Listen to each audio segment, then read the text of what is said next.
O livro de Hebreus, capítulo 1, nos diz o seguinte: Deus, que várias vezes e de diversas maneiras falou aos pais pelos profetas, falou-nos nestes últimos dias pelo seu Filho, a quem constituiu o herdeiro de todas as coisas, por quem fez também os mundos. A introdução da Epístola aos Hebreus é majestosa e cheia de profundidade doutrinária.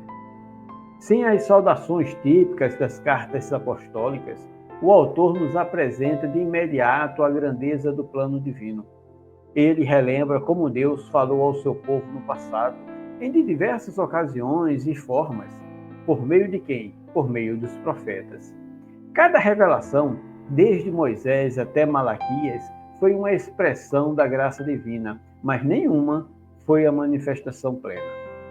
Era como uma tapeçaria sendo tecida aos poucos, fio por fio, até o momento em que o Filho apareceu, trazendo a plenitude da revelação.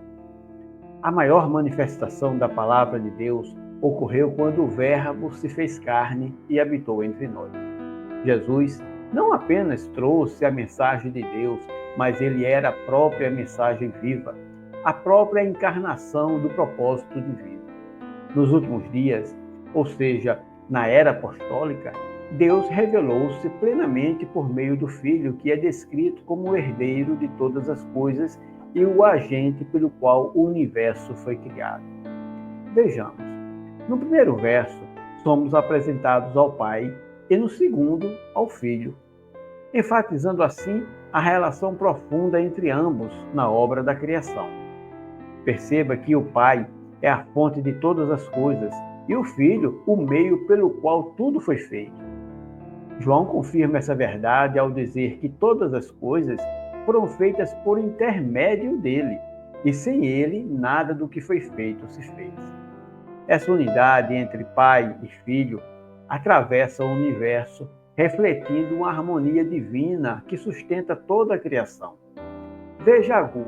Agur, em Provérbios 30, verso 4, expressa poeticamente essa parceria, dizendo: Quem subiu ao céu e desceu? Quem encerrou os ventos nos seus punhos?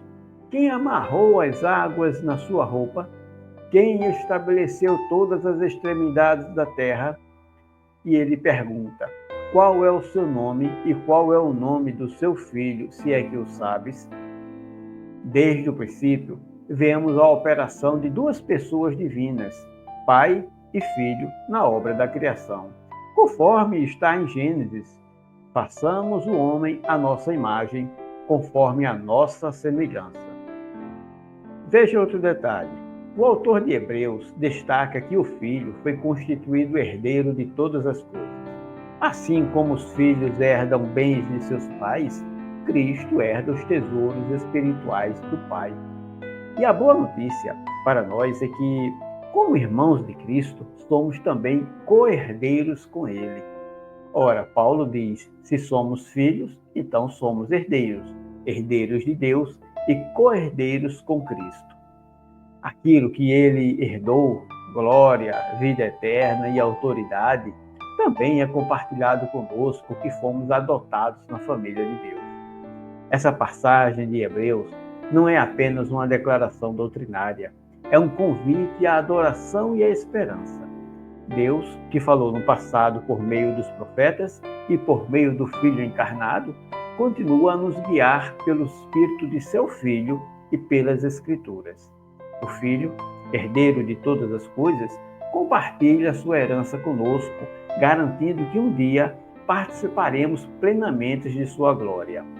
Portanto, ao refletirmos sobre essa verdade, que nossos corações se encham de gratidão e nossa vida se molde à vontade daquele que nos chamou para uma herança incorruptível. Eu gostaria de deixar aqui 3 perguntas para a nossa reflexão. A primeira: a cada dia crescemos no conhecimento de Deus e de Cristo, não é verdade? Então, como essas revelações impactam nossa vida espiritual hoje? Se somos herdeiros com Cristo, como essa verdade deve impactar decisões e prioridades em nossa vida diária? E a terceira: Deus continua falando por meio de sua palavra e do Espírito de Cristo. Estamos sendo sensíveis para ouvir e obedecer a voz dele hoje? Não ignore essa voz que clama por você hoje. Deus deseja falar ao seu coração, guiar seus passos e transformar sua vida. Você está disposto a ouvir a voz de Deus que fala por meio de seu Filho? Abra o seu coração, receba a palavra viva de Cristo e permita que Ele transforme sua história. Hoje é o dia de atender ao chamado do Pai. Que Deus nos abençoe hoje e sempre. Amém.